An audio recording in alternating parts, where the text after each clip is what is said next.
خۆشەویستی خوا فەرمێ صلی الله عليه وسلم ئەمە هەواڵێکی بخۆشە بۆ ئەو کەسانی کە مناڵیان مردووە بە مناڵی مناڵت مردووە پێش بالغ بوون خێزانت مناڵی لەبار چووە مناڵەکەت بچووک بوو لە دەستت داوە لە دوای 4 مانگی خۆشەویستی خوا فەرمێ صلی الله عليه وسلم کە لە حەدیثێکی صحیح جامع صغیرە هاتووە ئەفەرمێ هەر دایک و باوکێکی مسلمان 3 مناڵیان بمرێت بالغ نەبوو بێتن خوای گەورە بە فەزڵ و ڕەحمەتی خۆی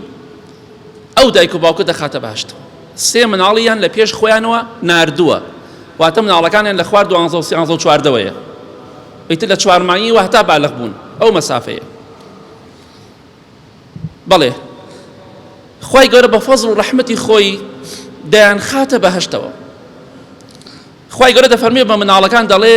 دەفەرمێ بڕۆنە بەهەشتەوە فيقال لهم ادخلوا الجنة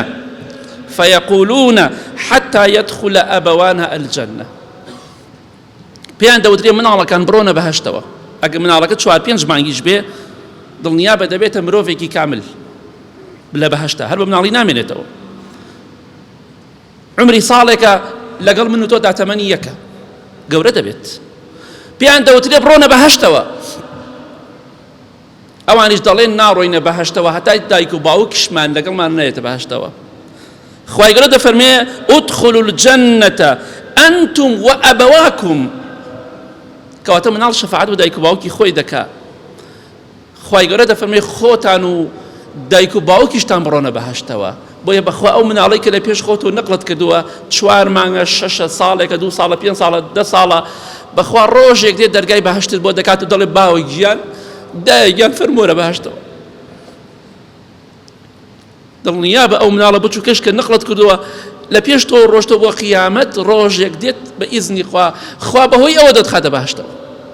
پاش ڕەحمی خۆی بۆیە سپاسی خوا بکە گەر مناڵێکت مرد لە دەستت داوە دانەیەکە دوانەسیانە خێزانت لە باری چۆ یاخود لە دەستان داوە ڕۆژێک دێ ئینشاءالله پێیان شاد ئەبیتەوە دڵنیا بە دەرگای بەهەشتت بۆ دەکەن و بە فەرمانی خوای گەورە چی دەوێت کاتە ڕۆژێک دێت بەو مردووە شاد ئەبیتەوە چونکە ئەوان تاوانیان نییە خۆزگای ئێمەش بە مناڵی بمردینە خۆزگای